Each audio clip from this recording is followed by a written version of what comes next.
Good morning and welcome back.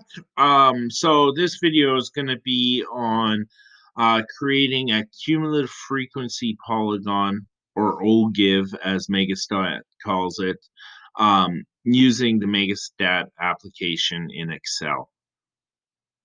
So I've opened up my frequency distribution file.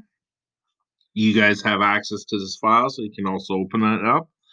And this file is all about list prices of real estate in BC. So I've used this file before, so I know where my data is, but just a friendly reminder, you should know which cell your data starts in and which cell it ends in.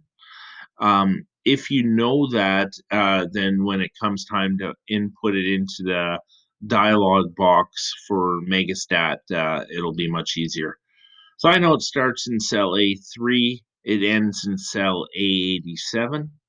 So I'm just going to go up here to my menus. I'm going to slide across to data. I'll click data, and then I'm going to slide across to where it says Megastat on the far right. I'm going to click on Megastat.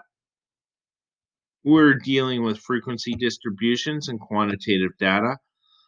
Just friendly reminder, you need to click on where it says quantitative in order to bring up the dialog box. So there we go. Input range is our first thing. That's just saying, hey, where am I going to find my information? And so we're going to put in there A3, which is my cell for the beginning of my data, and then a colon A87, because that's where my data ends. Equal width intervals, we want to keep that. We can leave these fields blank, the interval width and lower boundary of first interval. Megastats will create a frequency distribution and the Ogive for us. It'll just use whatever bounds it wants. For our frequency distribution, just remember, good to keep the 2 to the power of k rule in our head.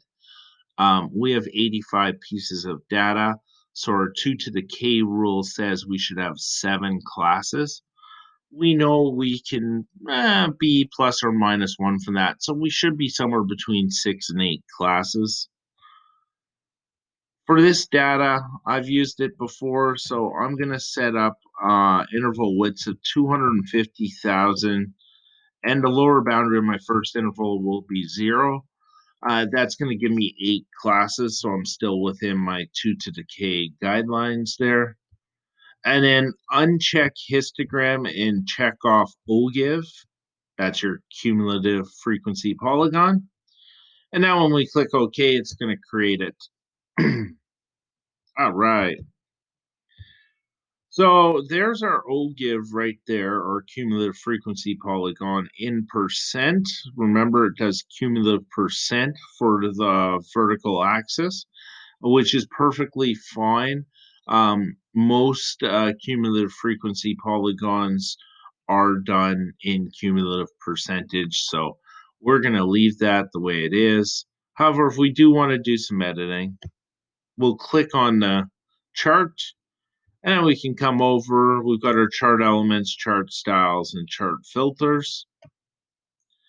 For our chart elements, we're pretty good here. We've got axis title, chart title, and we've got grid lines. The grid lines are actually good for us to have on a cumulative frequency polygon, just because a lot of times with these, we'll want to estimate what value a certain percentage of our data is above or below. So having the grid lines just helps us.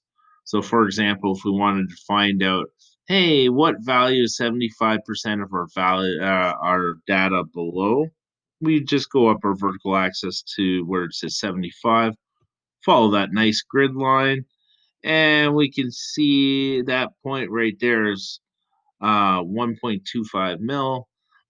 So we're probably just slightly above that because 75, that's right before you hit 75%.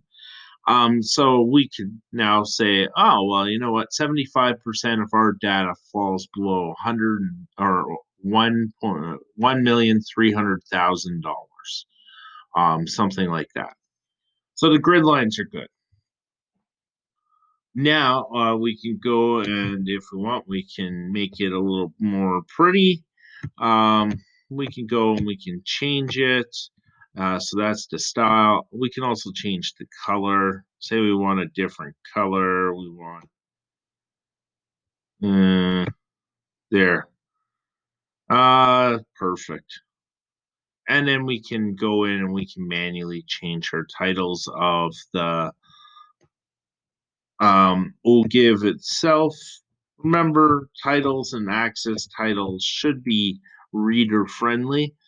Someone who doesn't have any knowledge of statistics should be able to look at your chart and know exactly what they're looking at.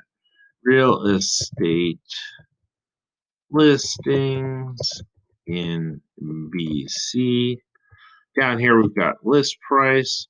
And over here, we've got cumulative percent. All right. There you go. There is a cumulative frequency polygon, or Ogive, using Megastat. I will be doing one more video on stem and leaf, and that'll be it for today. Have a good day.